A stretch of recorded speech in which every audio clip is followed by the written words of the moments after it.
right, so Saul, if you want to go ahead and give us a little bit of background on yourself, that'd be great. My name is Saul. I have been best friends with Matthew Wheeler for about an eternity, it feels like. Uh, Graduated from Faulkner, have a counseling degree. So I'm now a substance abuse counselor working in the field, helping those that basically can't help themselves. What was it that got you into that particular area of, um, I guess, counseling, right, or Yeah. psychology? So it kind of just happened randomly. Coming in as a freshman in college, I thought I knew exactly what I wanted to Hmm. do. uh, Boy, was I wrong. I Yeah. started out with music. Once I realized how technical it was, I'm like, okay, I enjoy playing it. Not so much studying it. Then I switched over to history. I'm like, why not? I like history. And then I was like, no, I I forgot about the history period, yep, the history yeah, history. that lasted for I think maybe a month, and I was like, nope. And so my mindset was, well, I like helping people. I kind of feel like people will come talk to me sometimes, even though it's unwanted. So why not? Let's make something out of this. And so I fell in love with it. Just everything about um, it's just a broad field, and there's so much you're always learning. And so I think I've enjoyed that a lot. And of course, even after I got the degree and started in the substance abuse field, like the substance abuse field just kind of happened. Mm. Um, it That's what kind I of was about to just, ask about. yeah, it just kind of fell in my lap. And so I just took it and ran, and that's what I've been in since. No, what if you weren't to pursue substance abuse? Is there what was there when you first got into this area? Was there something that you wanted to pursue, or were you just open to anything as long as it was within that field? Um, I was open to really about anything. I knew I didn't want to do anything related to children, Hmm. just because I know that's a tough field to be in Sure. general. And of course, having a little one of my own, I didn't want to put my job at risk because of how I was feeling. Sure. Um, so I just knew that was going to be really hard for me, and so I knew anything that was not dealing with kids, Hmm. um, I was okay. But then I find out, well, any way you look at it, you're always dealing with kids one way or another. Yeah. So it's just a matter of what the situation is, and learning to not let it get the best of you. Yeah. Um, and that's something that we'll kind of get into, I suppose, as we move on. But we are going to be looking at that substance abuse side of things because that's where you're at, and it is one of those sides of life that is an ugly thing, and that we sometimes just want to turn away from. You pass the guy on the street corner that has clearly got issues. You kind of want to cross the street and then keep on walking rather than passing by, right? But specifically as Christians, even um, we're called to help, and we're called to care and be compassionate, right? And even if you're not a Christian, um, these people still need help one way or another. Um, so, tell me about your experiences so far in this field. You've done it some, and you're about to take up a position. Where at Buffalo Rock, you said? Buffalo Valley is Valley. where I'm. I think I'm thinking of that ginger ale. Yeah. That red and yellow can. You know what I'm talking about? Oh yeah. I think a friend of ours from Faulkner, Daniel, introduced me to those. Mm. That stuff is just like magma in a can. Yeah. Um, anyway, so you're going to be starting up there on Monday, and so tell us a little bit about your experiences there. Um, I think one of the stigmas that kind of comes with addiction is that you have to be low class, low income, um, Hmm. and just not the case. Too many people think that as long as they make good money, have a good living, have a good family life, that they're not going to be victims to addiction, and that's just not true. Um, with my experience working in the field and being behind the scenes, I've talked to a wide variety of people. Some that are low income, some that are making, six figures a year. Some people that have, both parents in the picture. Some that only have, one parent in the picture. People that are active throughout life. People that have struggled throughout life. Like, addiction doesn't know, and it doesn't care what race you are, what gender you are. Like, it doesn't care about your social status. It doesn't care about anything, because at Mm. the end of the day, addiction is addiction, and Yeah. whether you're using it or not, that's still something we can't ignore, that because that is, yeah, we have COVID-19 going on, but this is a zone epidemic that's been going on for a while. Yeah, and it's one of those things that the only requirement is for you to be alive, for you to be a biological organism, right? Right. Um, and that's an interesting point that you bring up is there aren't specific requirements as far as um, who is affected. You mentioned it doesn't matter if you're rich or poor.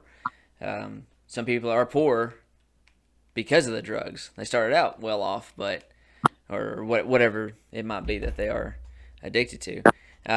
So, what would you say are some? I'm not. I doubt that there is just one tie that binds everybody that suffers from substance abuse together. But what are some of those things that is a commonality? um I mean, I think a lot of it is just, it goes back to, addiction is a disease. Mm. It doesn't care who you are, where you come from.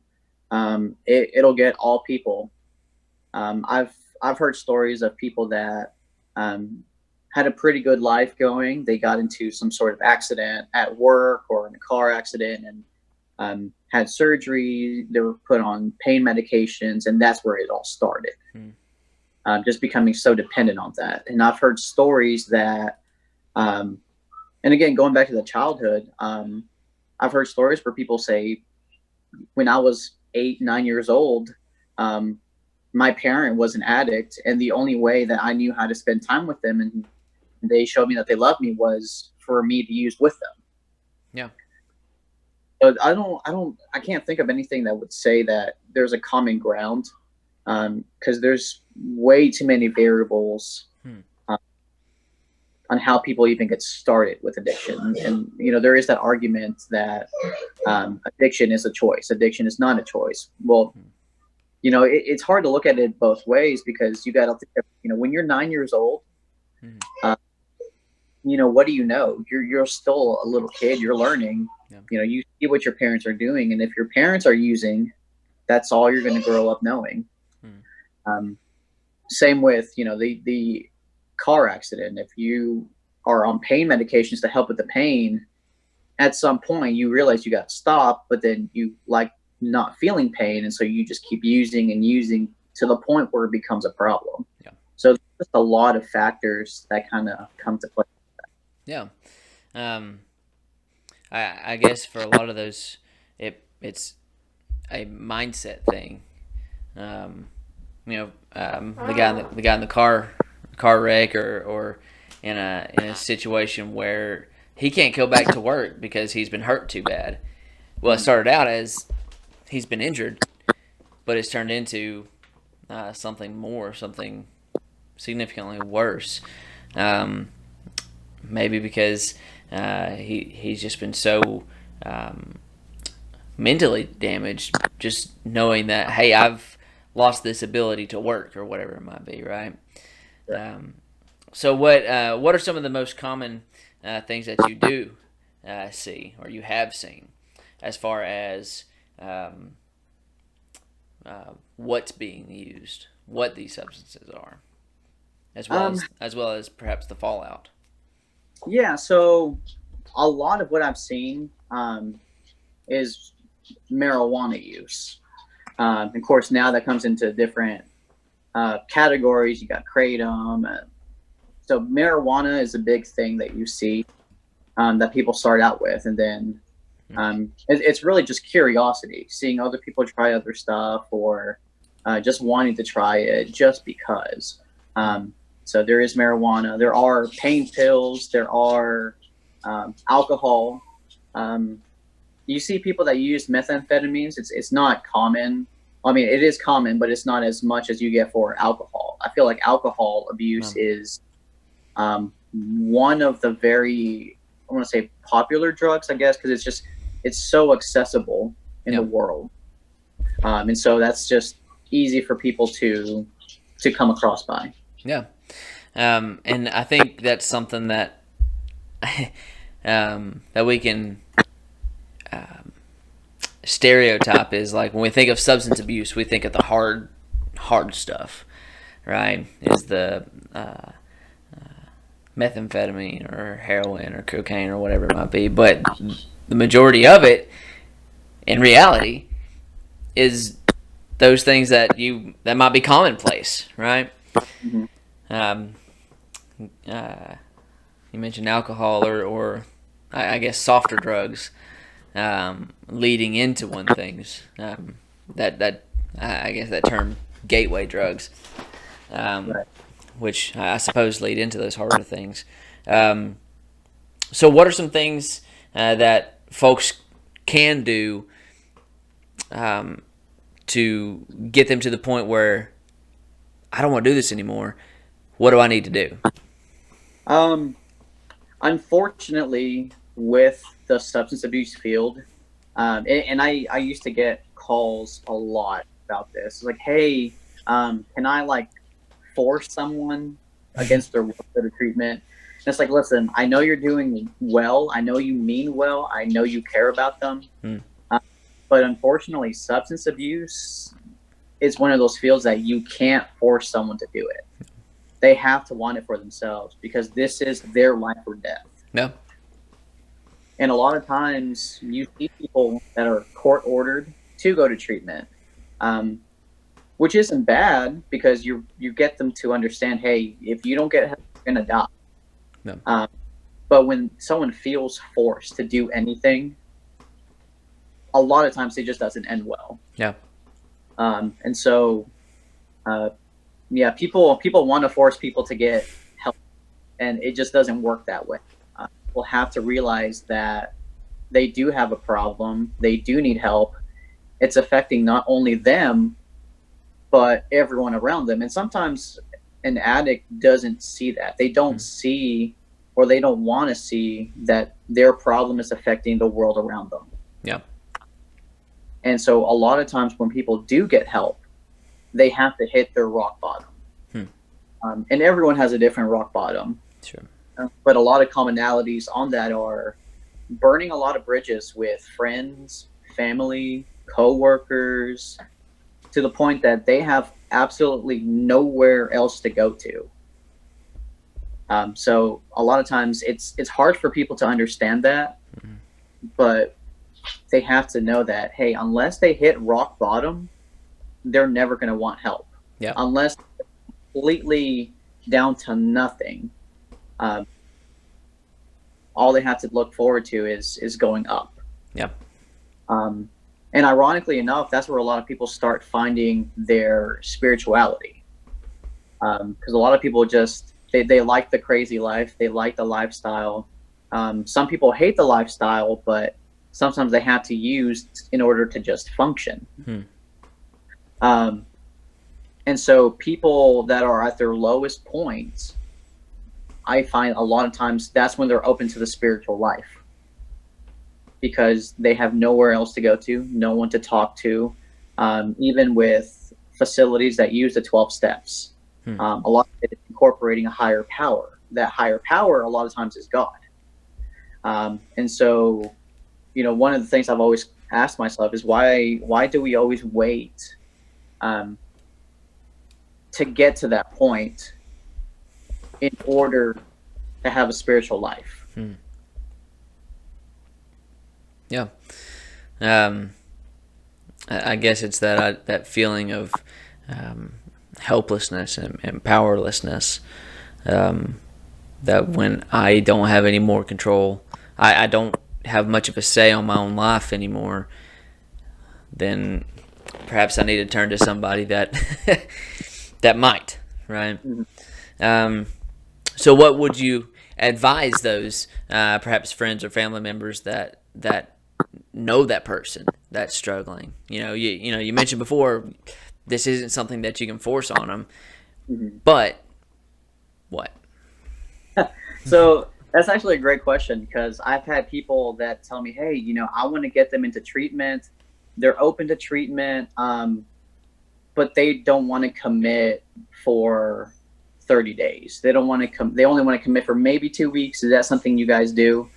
Of course, it's like, okay, well, we can do that, but you're not going to get anything out of the program. So the way it's designed, the way you do the initial 30 days, it's not to fix you. You're not a machine. We're not going to get you, running brand new. Like the 30 days to help you understand where this is stemming from. Anyone can look at addiction, but a lot of times there's underlying issues, whether there's trauma, whether there's depression, anything that could be fueling that addiction. I always try to push people to do a 30-day program, because it just makes more sense. Yeah. And a lot of it goes back to, are they ready to commit? Yeah. This is their death. If they're not ready to commit, they might just not be ready for treatment, and that's okay. Yeah. But they realize that their best thinking got them in the situation that they're in now. So why not try something different? Why not give it a chance? Why not improve your life? Well, and two, if you commit to something like 30 days, that's more time to try to help get things figured out. If you're just saying, I can only promise you 2 weeks, you're trying to cram in a lot of healing and a lot of mindset changing in 14 days, right? Right. But with 30 days, that gives you a little bit more breathing room, right? Right. And even doing things that have nothing to do with this or are as crazy as this, I don't like feeling rushed doing those things, much less life-altering commitments and decisions, So in that case, is there anything that you would say to folks that might be struggling with alcohol or marijuana or whatever it might be? Yeah, it would be, give it a chance. One of the things that you hear in this field a lot is, you didn't become an addict overnight. So why are you expecting to fix the problem overnight? Yeah. And that's such a big reality of it, is people want help, but a lot they want help to fit their lifestyle and their timeline. Yeah.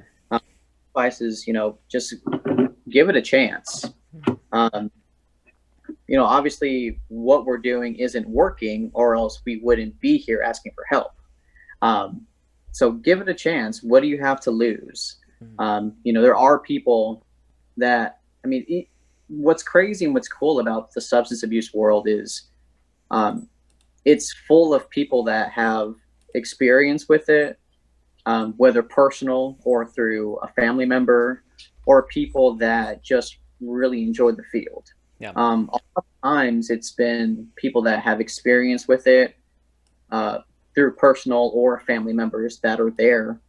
And that makes it a lot easier for people to understand and kind of help with. Because a lot of people think, okay, well, you're a counselor, you don't really know what I've been through. Well, go back to the beginning of this. Addiction doesn't care how rich, how poor, what race you are, what age you are. Addiction is there nonetheless. If addiction wasn't a big problem, why are there teenage programs out there? Why are there adult programs out there? And so give it a chance. What do you have to lose? This is your life and death. Yeah. And people don't realize that until they lose someone close to them, and they're like, okay, now I'm ready to commit. Or like you were mentioning before, they hit that rock bottom. Right. Yeah. One of my mentors, she was actually training me when I first came through Buffalo Valley, and she she said something, and she said it enough times to where it just hit home for a lot of people. When it comes to substance abuse, she said, you will stop using, but the question is, will your heart still be beating? Yeah. And it hit hard the first time I heard that. And sitting in a room full of clients, you can tell how that affected them, because that's just the reality of it. Mm-hmm. Yeah. So what, in closing, what are some things that you would like to kind of get out there and close with, or maybe encourage or address, if it's because this is an area of life that is there's a stigma, so closing thoughts. Closing thoughts. I would say, I mean, if you are struggling, or if you know someone that's struggling, just you're not alone. There are people that genuinely care and that are wanting to help beat this. And for people that don't know about it, don't think that don't think it's not going to happen to you, because it happens to everyone. Eventually, it happens to people that we don't realize happens to. There are people that do live and work everyday lives, and they're still struggling with addiction, but you never would know it. Yeah.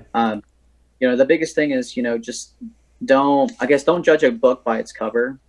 And I know that kind of sounds a little cliche, but when it comes to like the world of addiction, I've seen so many stories, I've heard so many stories, I've encountered a lot of people that, great jobs, great lives, to almost nothing. Yeah. So if you are struggling, don't be afraid to ask for help. It's a big step. And if you're willing to get help, there are people. If you know somebody that's struggling, don't be afraid to talk to them. A lot of people are afraid to talk to people struggling, because, oh, they're my friend, I don't know how they're going to feel. Well, if you really care about them, start that process. Yeah. Talk to them about getting help, because they might not live the next day. Yeah. Well, and to that point, it's one of those things where at least in the back of your mind, where this could potentially end for them. So how much do you guys dislike somebody in order to just let that happen to them? Not saying that people dislike their family members or friends or anything like that are struggling. That's not what I'm saying at all. But if you love somebody, then you're going to do something. Right. You're going to take action. And like you were saying, that can be a scary thing, because we love them and we don't want to drive them away from us. And you mentioned it's kind of a cliche to say seek help, but there's a reason it's a cliche. It's a cliche because we say it a lot. Yeah. And we say it a lot because it's true, and we mean it. Kind of a vicious circle. Yeah, it is. Well, let me change gears a little bit. Okay. And I do want to ask you just one random question off the wall. Has nothing to do with what we've been talking about. Well, two questions, really. Number one, who's your favorite roommate you've ever had? My favorite roommate? That's a tough one. Because we've had a lot of experience. It shouldn't be tough, Saul. It's going to be tough. It shouldn't be tough. No, it's not tough. I'd say you, Matthew Wheeler. That's exactly right. Yeah, exactly right. We stuck through a roommate, just the two of us. For sure. Second question: your all-time favorite movie? Oh, Tangled. Yeah, it's such a guilty pleasure movie. I don't know why I liked it the first time, but I got hooked. And now with my daughter, she enjoys it. This is winning. So, Did you ever get around to seeing Frozen 2? I'm not going to lie. I've seen that movie a lot. Okay. Your thoughts on it? Yeah, I like it. Okay. I like it better than the first Frozen. Okay, interesting. So yeah, I feel like the second one wasn't overly marketed like the first one, so I got to enjoy it a little bit more. Okay, fair Yeah, enough. All right. Well, before we get out of here, is there anything else you'd like to throw out there or encourage people or mention to them if they are in your area and they say, man, I'm struggling? How can they get in contact with you or get in contact with your organization? I mean, okay, so we can look on a couple different ways about it. So if you're struggling, if you're just want more information, if you just want help, get on Google. Google's everyone's best friend. Type in Buffalo Valley. We're in Tennessee, so we got a couple locations in Tennessee. If you want to talk to me, if you have any questions, if you want to talk on the phone, if you just want to text about, hey, whatever, I can provide my number too. And so I'm accessible that way. Okay. So number is 817-905-5324. Okay. And if people want to just encourage their friends and family that might need help, they can do the same thing. Well, I appreciate you, Saul. This was good. Again, it's a topic that we don't really, get to talk too much about for whatever reason. It might be just one of those things that we're scared to talk about sometimes, but it's necessary nonetheless. But I appreciate you, man. Yeah. Thank you for having me. All right, we'll get out of here. Right.